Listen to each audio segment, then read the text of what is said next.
Alors, je te propose qu'on continue sur le factuel parce que c'est ça qui est important. Elle me parlait également, Claire, que tu aurais fait exactement le même, avec la même méthode à sa meilleure amie, à une amie à elle, donc bien avant le programme, bien avant le tournage, donc une amie à elle qui n'a rien à voir avec ce tournage, et aussi à Marion, avec qui tu as couché sur le tournage. Elle m'expliquait que Marion était complètement ivre, elle aussi, et regrettait le lendemain d'avoir couché avec toi en expliquant à Claire que tu avais utilisé la même méthode avec elle, donc Marion, que tu avais aussi utilisé avec Claire. Voilà, donc à ça, j'ai encore une réponse avec preuve.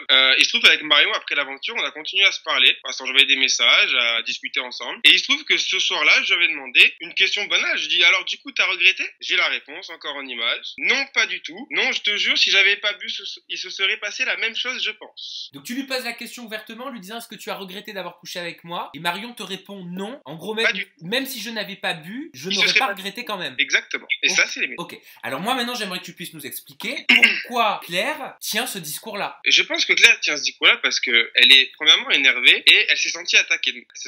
Donc je comprends qu'elle soit énervée. C'est pour ça qu'à la base, même si elle avait été énervée, si elle avait dit quelque chose autre, bah, j'aurais pas forcément répondu parce que c'est son droit. Elle était énervée. Mais là, ça va trop loin et elle ment. Donc à la rigueur, si elle dit quelque chose de vrai, ok, j'accepte. Mais là, c'est faux. Donc je préfère montrer que ce qu'elle dit c'est faux parce qu'avec Marion, encore à l'heure d'aujourd'hui, je discute avec Marion. On est encore en bon terme. Donc elle m'a autorisé en plus à afficher ce message-là. Donc elle est au courant et elle sait que tu vas diffuser ce message-là. Absolument. Et concernant sa meilleure amie, à qui tu aurais fait utiliser la même méthode pour pouvoir arriver à tes fins, bien évidemment, tu me comprends, je mets des guillemets matin. Je dis pas que c'est ce que tu as fait, je reprends les déclarations de Claire. Et encore une fois, la meilleure amie à Claire, à laquelle tu vas flouter le nom, j'ai les messages comme quoi elle m'envoyait des messages et même si j'avais agressé quelqu'un, tu t'envoies pas encore des messages après la même personne. Et malheureusement, ça arrive dans le monde entier tous les jours. Quand quelqu'un est agressé, juste après, je pense qu'il coupe les ponts, il ne répond plus à la personne, il ne lui envoie plus de messages. J'ai encore des messages où sa meilleure amie me dit viens me voir, je suis là, s'il te plaît, viens me voir, je ne réponds pas. Donc ce que tu veux nous dire par là, ce que tu veux nous prouver, c'est que du fait qu'elle te renvoie des messages des semaines, voire des mois après, prouve que tu ne l'as jamais agressé. Exactement, parce que quand quelqu'un est agressé, tu ne lui envoies pas encore un message lui demandant est-ce qu'on peut se voir. Et tu l'as contacté, cette meilleure amie, pour savoir si elle s'était sentie elle aussi abusée? Je l'ai contactée, je lui ai dit écoute-moi,